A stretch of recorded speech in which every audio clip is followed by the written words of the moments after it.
अस्सलाम वालेकुम नाजरीन, प्रोग्राम इंसान के नाम और मैं हूं आपकी होस्ट नसरीन आफ्ताब।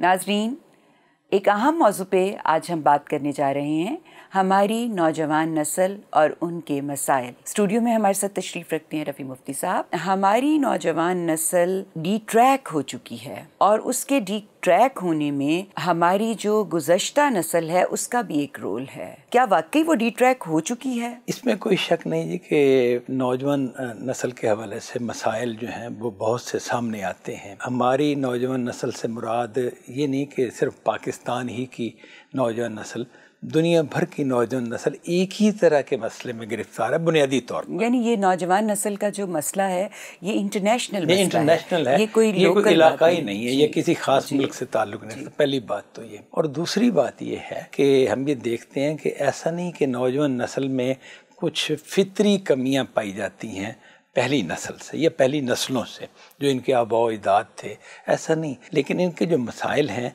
वो हमें वाक़तन बढ़े हुए नज़र आते हैं। इसकी जो बुनियादी वजह है वो ये है कि जो तहज़ीब इस वक्त गालिब है वो मादियत की तहज़ीब है। पिछली नस्ल में भी ये मामला था, दुनियादारी के मामलात में, मादियत परस्ती के मामलात में वो भी फंसी हुई थी, और अगली नस्ल ने एक कदम मज़ीद आगे रखा है। यानी हम मटीरियलिस्टिक ज़्यादा होते जा रहे हैं।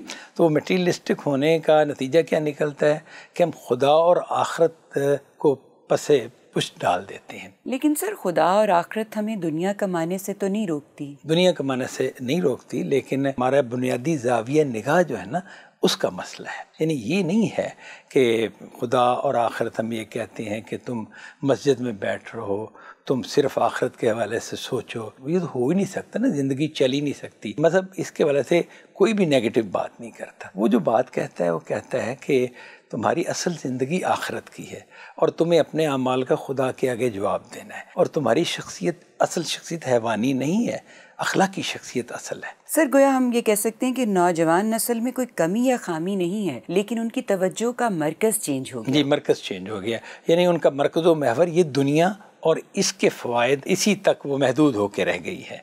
ऐसा नहीं है कि वो अपनी ज़िंदगी को उसकी सही बुनियादों पर उस्तवार करे कि हम यहाँ आजमाइश के लिए आए हैं, हमें खुदा के पास जाना है और अपने अखलाकी वजूद, अपने अकली वजूद के वाले से खुदा को जवाब देना है। जब एक बंदा किसी चीज़ को, गलत चीज़ को ठीक समझने लग जाता है और ठीक चीज़ को गलत समझने लग जाता है, तो फिर उसकी इस्लाह कैसे की जाए? जहाँ तक इस बात का ताल्लुक है ना कि नौजवान नस्ल के यहाँ मायारात की तब्दीली आ गई है, तो यही बात है जिसको मैं बयान कर रहा था कि फिल वाक़ई मायाराती की तब्दीली आई। वो क्यों आई है कि उनकी ज़िंदगी का मरकज़ आखिरत नहीं है, दुनिया है। दूसरी सूरत क्या थी? यानी जो सही सूरत है कि वो दुनिया आखिरत को मरकज़ महवर बनाकर गुजारते, आखिरत उनकी सोच का, उनके इरादों का मरकज़ महवर होती। ऐसा नहीं कि वो दुनिया से गाफिल होकर रहते, लेकिन उनके अखलाक कहाँ से काम करेंगे कि हमें खुदा को जवाब देना है। उनकी अकल किस मयार पर काम करेगी कि हम सही और गलत क्या है खुदा के नज़दीक, इस जाविये से वो सोचें, तब और बात है। और अगर दुनिया ही को मायार बनाएंगे तो उसके नतीजे में फिर वो बुनियाद बदल गई। ये है वो मसला। इसकी इस्लाह करने के लिए यहीं से अगर इस्लाह की जाएगी, इसी बुनियाद से, तो इस्लाह होगी। अगर इस बुनियाद को छेड़े बगैर इस्लाह की कोशिश की जाए तो वो मुमकिन ही नहीं कि हो। अल्लाह को एतराज़ नहीं है कि आप दुनिया जिएं, अल्लाह ने भेजा ही हमें इसलिए है, लेकिन हमारा अगर रुख आखिरत की तरफ हो जाए तो मेरा ख्याल है कि मसाइल सारे हल हो जाते हैं।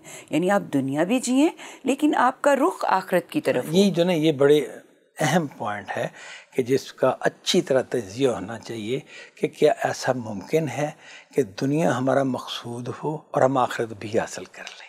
ये नहीं हो सकता, इसका कोई इम्कान ही नहीं। खुदा ने हमें दुनिया में क्यों भेजा है?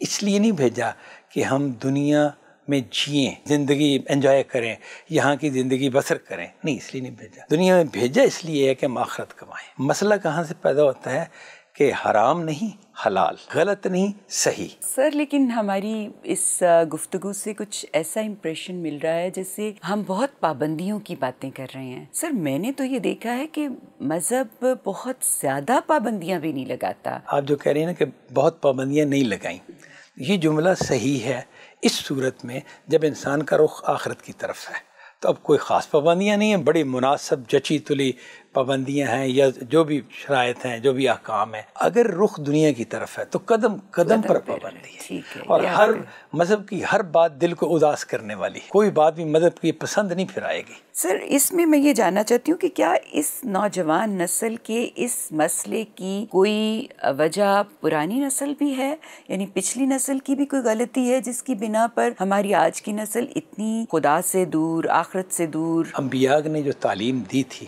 اگر ہم اپنی مسلم امہ کا معاملہ ہی لیں تو وہ نبی نے جس جگہ اسے کھڑا کیا تھا ادھر سے قدم بقدم نیچے اترتی آئی ہے دنیا کی طرف، حتیٰ کہ اس دور میں یہ جو نوجوان نسل ہے اس کا خاص مسئلہ اس وجہ سے پن پوائنٹ ہو جاتا ہے کہ یہ جس دور میں پیدا ہوئی ہے اسے انٹرنیٹ، میڈیا اور اب جو بھی اس طرح کے ذرائع ہیں، اس نے اس کو بہت مدد دی ہے دنیا داری کی طرف بڑھنے میں، آخرت کو بھولنے میں۔ سر، یہ جو نوجوان نسل ہے نا، یہ انفارمیشن کے زمانے میں جینے والی نسل ہے، یعنی یہ بہت انفارمڈ جنریشن ہے، لیکن اتنا جاننے کے باوجود ان میں وزڈم نہیں ہے۔ اس دور میں انسان کو ایسی وزڈم کی ضرورت نہیں رہی کہ جس سے اس کے مفادات مجروح ہوتے ہوں۔ یہ بنیادی مسئلہ ہے۔ انسان نے جب دنیا رخی زندگی کو اپنا لیا تو اس کے بعد وہ اس عقل کو کیا کرے گا کہ جو اس کی اس دنیا رخی زندگی پر کوئی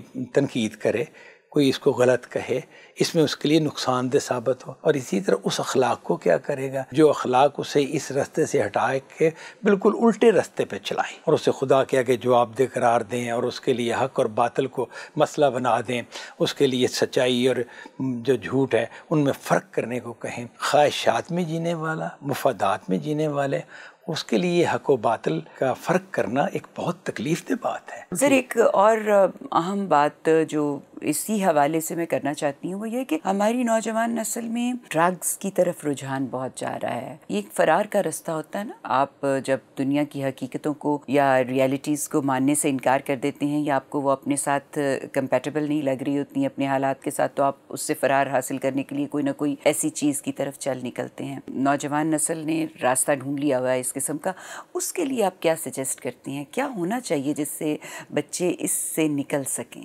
اس میں یہ فرق کرنا چاہیے کہ ایک ہے کہ کوئی آدمی یا کچھ لوگ زندگی سے فرار کا سوچیں، یہ تو ہمیشہ سے ہی رہا ہے، یعنی جیسے خودکشی کا معاملہ نا، اس کی آخری سٹیج خودکشی ہوتی ہے، اور نشہ وغیرہ ڈرگز کا معاملہ یہ بھی خودکشی ہی کی ایک قسم ہے۔ اس دور میں جو بہت بڑھ گیا ہے اس کی وجہ یہ نہیں ہے کہ انسان کو اس کی بہت ضرورت پڑ گئی ہے، ضرورت بھی پڑی ہے، اس نے جب بنیادی فیصلے غلط کیے تو اسے مشکلات بھی پڑی۔ ایک اور وجہ بھی ہے، وہ وجہ یہ ہے کہ ڈرگز کے جو تاجر ہیں ان کے لیے بے پناہ فائدہ ہے۔ دنیا کا سب سے منافع بخش کاروبار ڈرگز ہی کا ہے، یعنی انسان خود یہ موت یا یہ زہر بیچنے لگ پڑا اور اسے اس میں بڑا نفع تھا، تو اس نے مختلف طریقوں سے ہماری نوجوان نسل یا ہمارے بچے جو ہیں ان تک اس زہر کو پہنچانا اپنے فائدے کے لیے، اپنی دنیا کے لیے اس کو اختیار کیا۔ یعنی ایسا نہیں ہے کہ ہمارے جو کالج یونیورسٹی میں پڑھتے ہیں ان کے لیے بڑے کوئی نفسیاتی مسئلے ہیں، انہیں مجبوری ہے کہ وہ نشہ ضرور کریں، ایسا نہیں۔